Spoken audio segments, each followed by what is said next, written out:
मैं पुनः आप सभी को मेरे YouTube चैनल में स्वागत करता हूं। दोस्तों, पिछले वीडियो में मैंने एक मारवाड़ी, एक बनिया और गुजराती समुदाय के भाई बहनों का व्यापार कुशलता को लेकर चर्चा किया था। आज मैं एक किसान उत्पादक कंपनी और सामान्य कंपनी के कार्य में कैसे सफलता हासिल करें, दोनों कैसे भिन्न हैं, उसको लेकर चर्चा करूंगा। दोस्तों, जहां पर हम देख पाते हैं कि साधारण कंपनियां जो हैं वह कुछ निदेशक सदस्यों के द्वारा चलाई जाती है और इसमें जो निदेशक सदस्य होते हैं बड़े पूंजीपति होते हैं। अगर वहाँ पे निदेशक सदस्य बड़े पूंजीपति हैं, इनका मतलब उनका जो बाजार में मोनोपोली है। मोनोपोली है मतलब एक स्वामित्व है। उन लोग बाजार में अपने मूल्य का दाम आसानी से निर्धारित कर लेते हैं। लेकिन कृषक उत्पादक कंपनी जो बनी है, उनके पास एक स्वामित्व या मोनोपोली नहीं है। इस दौर में या इस परिस्थिति में कैसे किसान उत्पादक कंपनी आसपास के छोटे व्यापारियों से या सामान्य कार्य करने वाले कंपनी से प्रतिस्पर्धा कर सकता है, उसको हम इस तरह से समझ सकते हैं। मैंने कहा था अपने पुराने वीडियो में, जैसे गुजराती भाई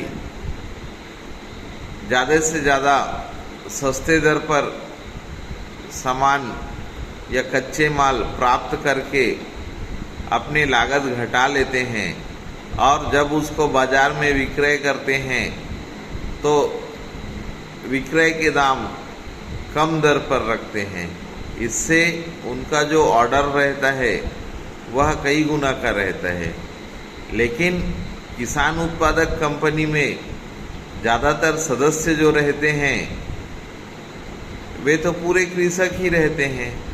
अगर कृषक उत्पादक कंपनी किसानों का कच्चा माल ही सस्ते दाम पर खरीदने लगे तो किसान जो है वह सदस्य कैसे बनेंगे, कंपनी में जुड़ेंगे कैसे? यह एक चिंता का विषय रहेगा।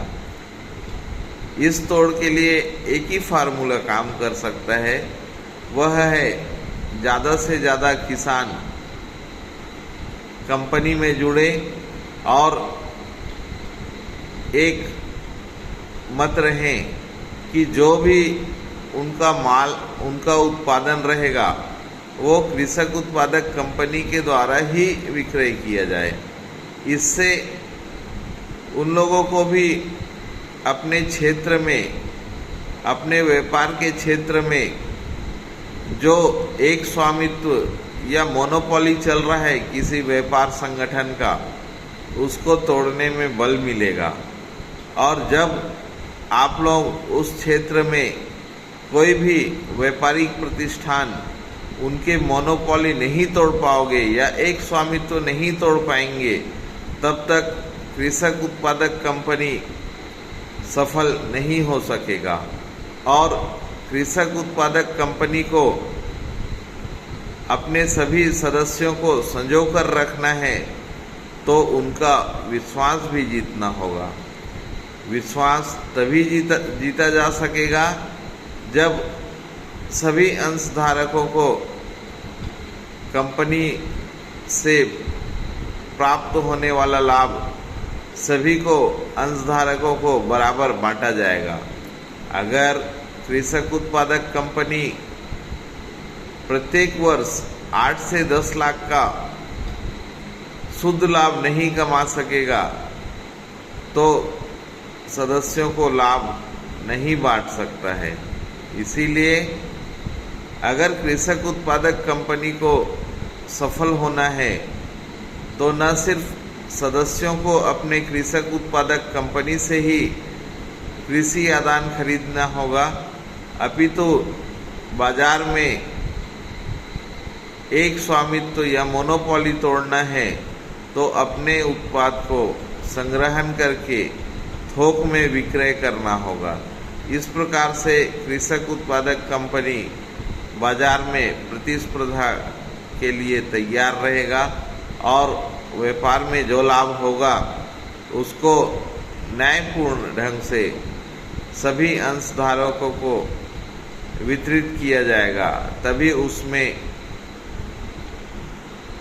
एकजुटता बना रहेगा और सभी भाईचारे से जुड़े रहेंगे। इस प्रकार से कृषक उत्पादक कंपनी सफल हो सकता है। दोस्तों, कृषक उत्पादक कंपनी को लेकर मेरा जो राय है उसको लेकर आप लोग अपने कमेंट ज़रूर लिखिए। और अगर आपको लगता है मैं जो वीडियो पोस्ट करता हूँ इसमें कुछ ज्ञानवर्धन बातें रहती है तो आप मेरे YouTube चैनल को सब्सक्राइब करें, जिससे कि मैं जो भी वीडियो पोस्ट करता हूँ आपको सबसे पहले प्राप्त हो जाए और मेरा आत्मविश्वास भी बना रहे। इसी के साथ मैं अपने वाणी को विराम देता हूँ। आप सभी स्वस्थ रहें, तंदुरुस्त रहें, प्रसन्न रहें। इसी मनोकामना के साथ आपका मित्र राहुल सहारे।